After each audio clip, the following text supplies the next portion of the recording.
Hello everybody, it's me अमन योल। पिछले video से हम लोग ने देखा था फिजिकल क्वांटिटीज़ के बारे में। इस वीडियो में हम लोग को ये देखेंगे फिजिकल क्वांटिटी कितनी तरह की होती है। फिजिकल क्वांटिटी दो तरह की होती हैं, स्केलर क्वांटिटीज़ और वेक्टर क्वांटिटीज़। ठीक है, अब स्केलर क्वांटिटीज़ और वेक्टर क्वांटिटीज़ अगर हम बात कर रहे हैं, यहाँ पे ये डायरेक्शन नहीं होगा, ये गलत लिखा है। तो अगर हम स्केलर क्वांटिटीज़ और वेक्टर क्वांटिटीज़ की हम बात कर रहे हैं, तो स्केलर क्वांटिटीज़ क्या होती हैं? स्केलर क्वांटिटीज़ वो क्वांटिटीज़ होती हैं जिनको डिस्क्राइब हम लोग किससे करते हैं? सिर्फ मैग्नीट्यूड से। हमें डायरेक्शन की ज़रूरत नहीं पड़ती है।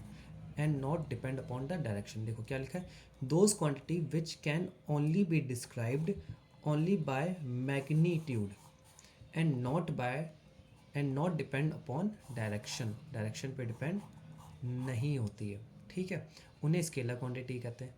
ठीक है, अब एग्जाम्पल सुन। देखो, हमने बोला कि इस पेंसिल की लेंथ नापो। तो लेंथ हमने नापी, इधर से नापा और इधर से लेके हमने बोल दिया भैया सपोज करो ये 18 सेंटीमीटर की इसकी लेंथ है या 15 सेंटीमीटर इसकी लेंथ है इस पेंसिल की। ठीक है, तो अब इस 15 सेंटीमीटर को हमने इधर से लिया और इधर से इंच टेप से नाप लिया। ठीक है, तो ये क्या है? हमने 15 सेंटीमीटर किया, ये मैग्नीट्यूड है। हमने स्केलर क्वांटिटीज़ क्या होती हैं जो कि हम डिस्क्राइब करते हैं मैग्नीट्यूड से, उसमें डायरेक्शन की ज़रूरत नहीं होती है। अब हमने इस पेंसिल को हमने बोला अब लो, अब नापो। हमने फिर नापा तो कितना आएगा? 15 सेंटीमीटर। हमने बोला अब नापो, हमने ऊपर से लिया नीचे तक नाप लिया तो कितना आएगा? 15 सेंटीमीटर। ठीक है, तो मतलब स्केलर क्वांटिटीज़ ऐसी क्वांटिटीज़ होती हैं जिनको नापने के लिए मैग्नीट्यूड चाहिए बट डायरेक्शन नहीं चाहिए। ठीक है, डायरेक्शन की नीड नहीं है। हम इसको ऐसे नापे, हम इसको ऐसे नापे, हम इसको ऐसे सीधा खड़ा करके नापे, ऐसे नापे उल्टा करके, वैल्यू 15 सेंटीमीटर ही आएगी। ठीक है, तो ये क्या हो गई? स्केलर क्वांटिटीज़ हो गई। जैसे लेंथ, लेंथ क्या है? Scalar quantities. हम चाहे इसको छत पे नापे, चाहे मैं उल्टा जाके नीचे खड़े होके नापे, चाहे ज़मीन के अंदर नापे, लेंथ इसकी हमेशा सेम रहेगी। ठीक, वैसे ही मास। चलो मास के लिए हम लोग बाद में बताएंगे मास क्या होता है। जब हम लोग मास और वेट में डिफरेंस पढ़ेंगे तब हम समझाएंगे मास स्केलर क्वांटिटी क्यों है। ठीक है, अभी के लिए हम लोग टेम्परेचर की तरफ देखते हैं। टेम्परेचर और टाइम। टाइम क्या है? टाइम एक स्केलर क्वांटिटी है। क्या टाइम नापने के लिए तुम्हें डायरेक्शन ज़रूरत पड़ती है? कि हम 3 घंटा नॉर्थ में जाएंगे, 4 घंटा 5 में जाएंगे, ऐसा नहीं। 5 बज गया, 5 बज के नॉर्थ, ऐसे नहीं बोलते ना। अब हमें टाइम नापना है तो टाइम के लिए हमें डायरेक्शन नहीं चाहिए। हम चाहे इसको ईस्ट में नापें, चाहे वेस्ट में नापें, चाहे साउथ में नापें, चाहे नॉर्थ में नापें, कहीं भी नापेंगे time will be same.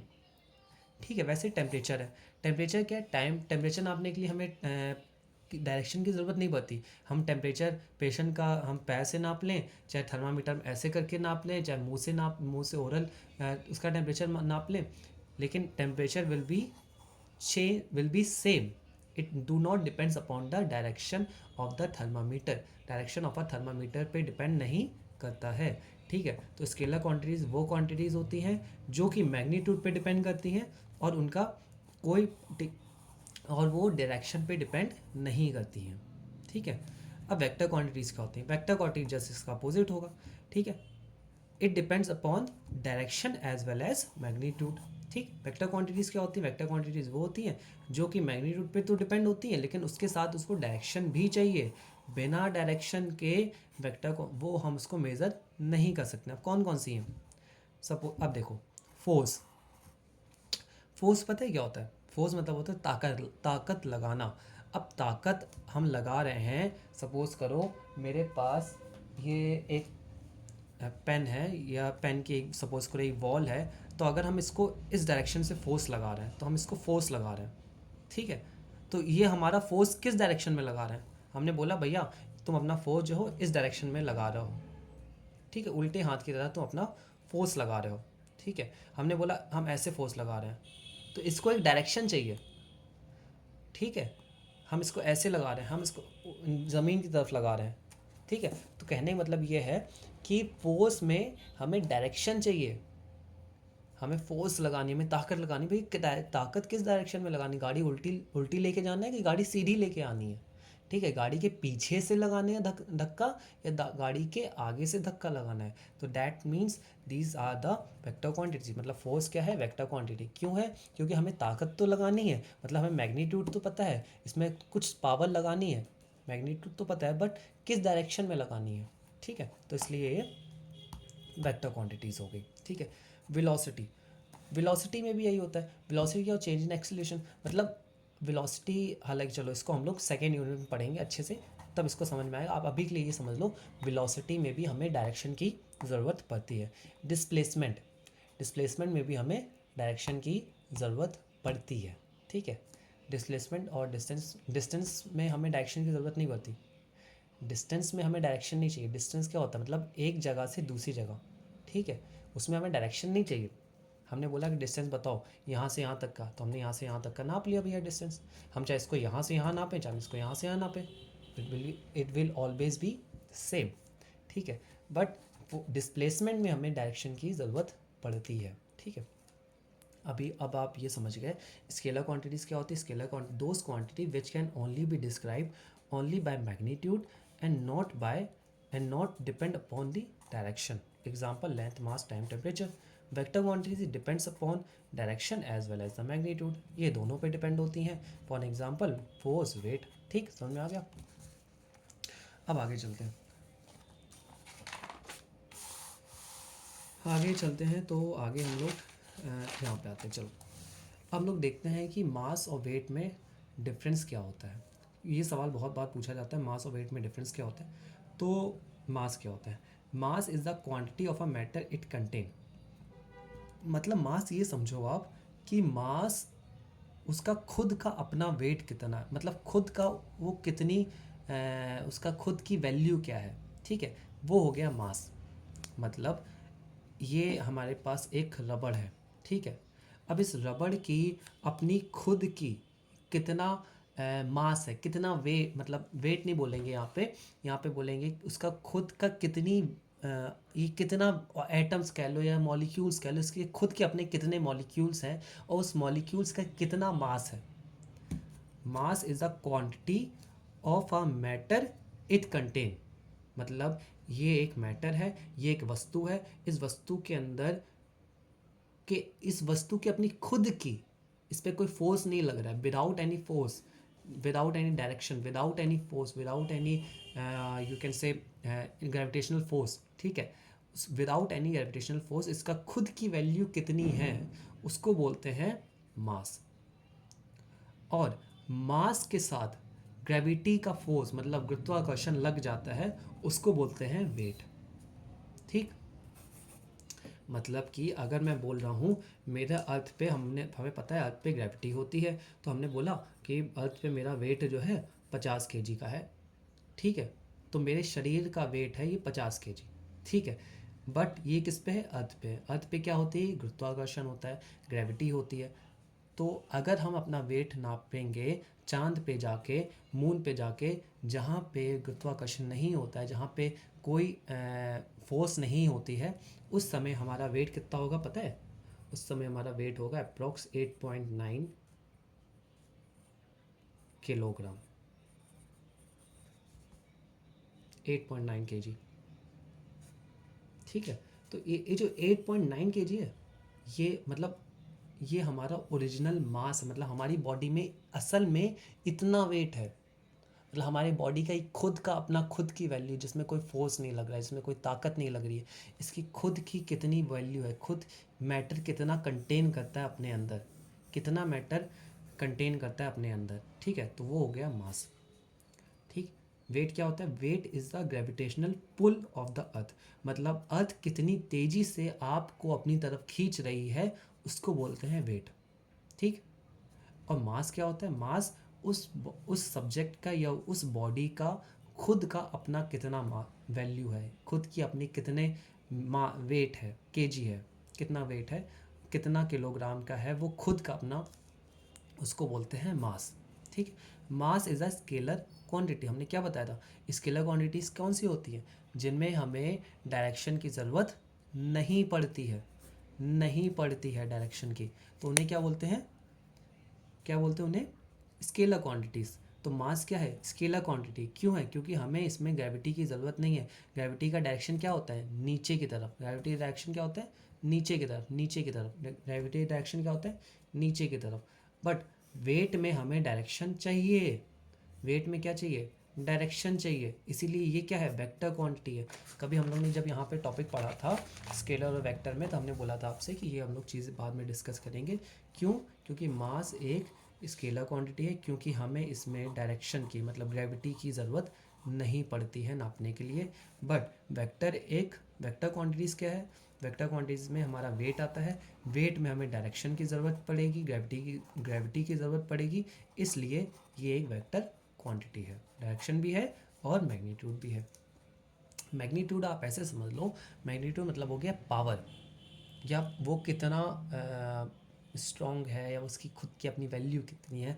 Magnitude में आप ये समझ लो कितना पावरफुल है, ऐसा समझो, ठीक।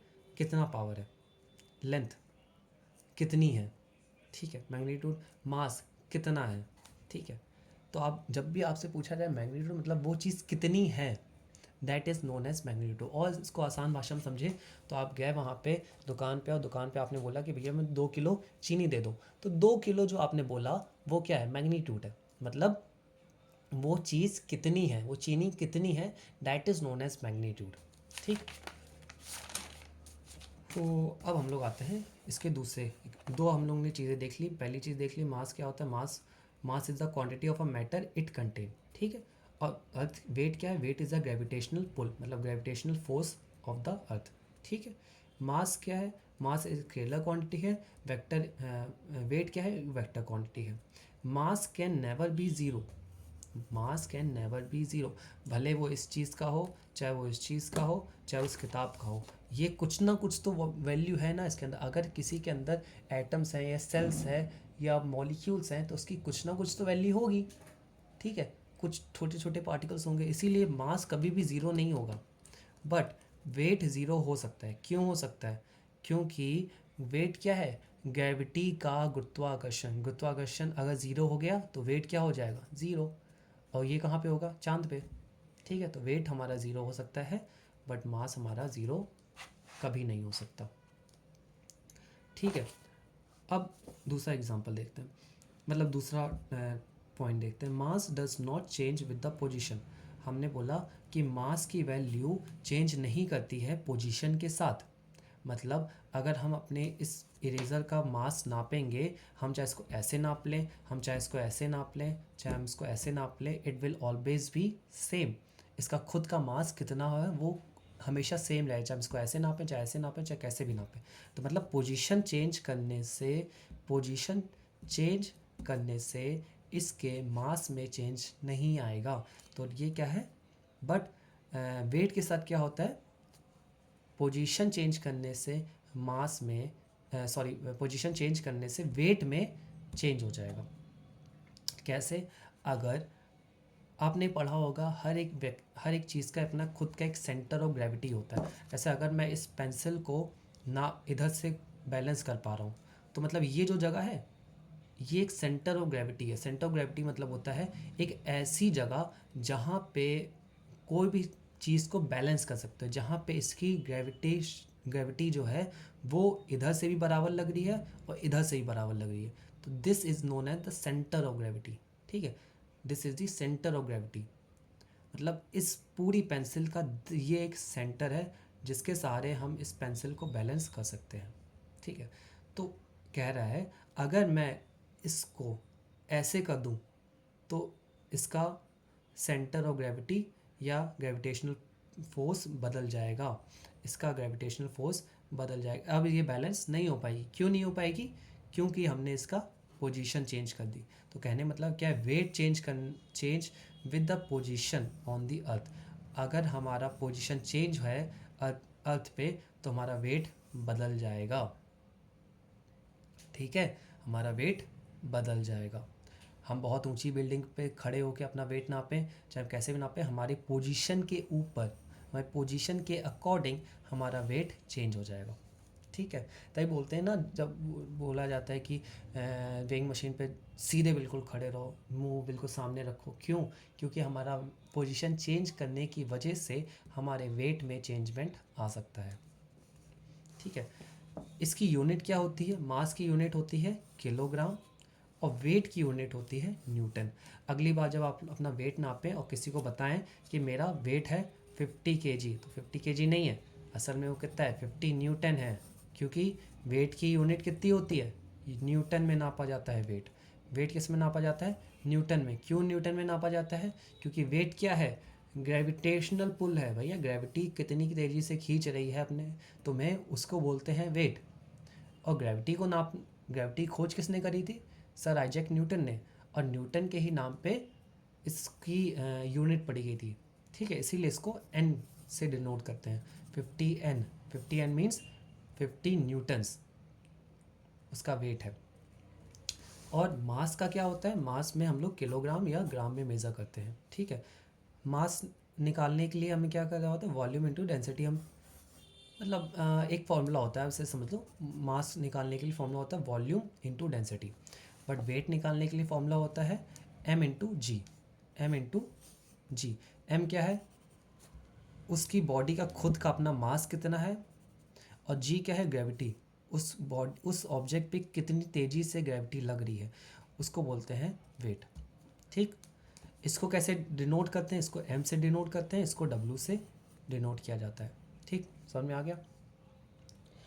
आई होप सो समझ में आ गया होगा कि मास और वेट में डिफरेंस क्या है। मास क्या है? मास एक स्केलर क्वांटिटी है, वेट एक वेक्टर क्वांटिटी है। Mass can never be zero, weight can be zero.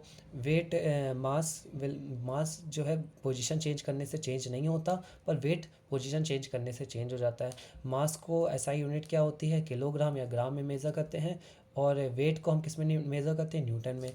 ठीक है, मास की फॉर्मूला क्या होता है? वॉल्यूम इंटू डेंसिटी, और वेट का फॉर्मूला होता है एम इंटू जी। ठीक है, मास को हम डिनोट करते हैं एम से, इसको हम डिनोट करते हैं डब्ल्यू से। ठीक है, सबको समझ में आ गया? तो अगर कल को कोई आपसे ये बोले कि यार भाई तुम बहुत मोटे हो रहे हो, तो असल में तुम मोटे नहीं हो। अगर तुम्हारा वेट कोई बोल रहा है कि 100 kg के हो तुम, तो 100 kg तो मैं हूँ ही नहीं। क्यों नहीं हूँ भैया? 100 kg तो ये हमारा ग्रेविटी खींच रही है मुझे, इसलिए मुझे 100 kg दिखा रहा है अर्थ पे। अगर अपना वेट चांद पे नापेंगे जाके, तब पता चल जाएगा हम कितने केजी के हैं। बताओ कितने केजी के हैं, पता है? तो चांद पे अगर कोई भी चीज़ का वेट नापना है, तो उसको अर्थ के वेट से 6 के टेबल से डिवाइड कर दो। ठीक है, तो आपका आ जाएगा 6 × 1 = 6, और ये आ गया 4। तो 6 8 6 5 30, 6 5 36, 6 6 ठीक है, तो 40 पॉइंट्स ऐसे समझ लो, 16.7 kg, मतलब कि इतने के हो तुम सिर्फ 16.7 kg। अगर मैं बोल रहा हूँ अमन तुम्हारा वेट 50 kg का है, तो 50 kg क्या है? 50 kg तो हमारा अर्थ पे वेट है। ठीक है, तो बट हम अगर चांद पे नापेंगे, तो 50 को हम किससे डिवाइड कर दें? 6 से, तो हमें पता चलेगा कि हमारा वेट कितना हुआ? 8 पॉइंट कुछ, 8 पॉइंट समथिंग हमारा वेट आएगा। ठीक है, तो ये हमारा वेट है, ये हमारा मास है। मतलब हमारी खुद की, हमारी बॉडी का कितना मैटर कंटेन करते वो अपने अंदर, वो है मास। ठीक है, तो अगली बार तुम्हें कोई मोटा बोले तो बोल देना मोटा नहीं हूँ मैं, मेरा वेट चांद पे नाप लो, पता चल जाएगा कि मैं कितने का हूँ। समझ में आ गया? तो अगली बार से तुम मोटे नहीं हो, याद रखना।